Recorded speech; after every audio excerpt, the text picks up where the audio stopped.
ఈనాడు చాలామంది క్రైస్తవులు అని పేరు పిలువబడుతున్న వారు కూడా ఇలాగే ఉంటున్నారు కదా. వారు పైకి భక్తి కలిగి ఉంటారు, పైకి యథార్థంగా ఉంటారు, పైకి పరిశుద్ధంగా నటిస్తారు, పైకి మంచి వారిలా ప్రవర్తిస్తారు, కానీ లోపలంతా దేవుని శక్తిని ఆశ్రయించలేని వారిగా, దేవుని స్వభావంతో నింపబడలేని వారిగా, కుళ్ళులతో, కుట్రలతో, అసూయతో, ద్వేషంతో నింపబడతారు. వారు పైకి మాత్రం బాగానే ఉంటారు, పైకి వీరంత భక్తులు ఎవరు ఉండరమ్మా అన్నట్లాగే ఉంటారు. అలాంటి వారికంట నీవు విముఖుడవై ఉండుము అని భక్తుడైన పౌలు చెప్తున్నాడు.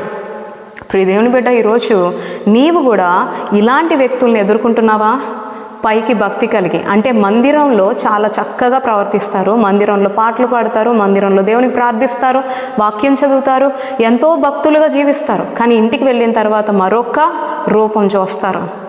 ఇంటికి వెళ్ళిన తర్వాత లేకపోతే ఫ్రెండ్స్తో ఉన్నప్పుడు మరొక తీరు చూస్తారు. అలాంటి వారితో నీవు సహవాసం చేసినట్లయితే నీకే ఈ సమయమందు దేవుడు మాట్లాడుతున్నాడు, అట్టి వారికి నువ్వు విముఖుడువై ఉండు, అట్టి వారితో సాంగత్యం చేయకు అంటున్నాడు. ఎందుకంటే వారు ఇంకా ఆత్మానుసారులుగా లేరు. వారు పైకి ఒక రూపం, లోపల ఒక రూపం ఉంటున్నారు.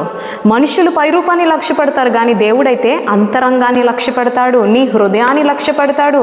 మనం పైకి ఎంత బాగున్నాం అన్నది ప్రాముఖ్యం కాదు, కానీ మన హృదయం దేవునికి ఎంత అంగీకారంగా ఉంది అన్న విషయాన్ని మనం బాగా గమనించాలండి. అది బహు ప్రాముఖ్యం అన్న విషయాన్ని గమనించాలి.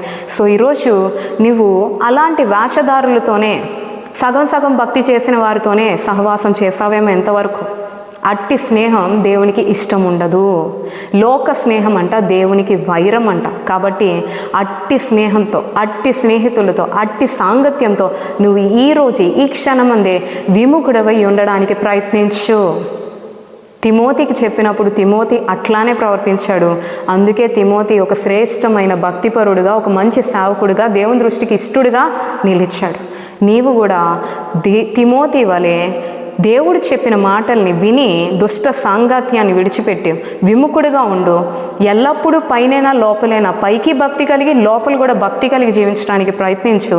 తద్వారా దేవుని దృష్టికి బహు ఇష్టంగా, బహు ప్రియంగా బ్రతుకు. అటువంటి గొప్ప కృప, పైకి భక్తి మరియు లోపల కూడా దేవుని శక్తిని ఆశ్రయించే గొప్ప కృప ప్రభు నీకు మరియు నాకు ఎల్లప్పుడూ దయచేయునుగాక.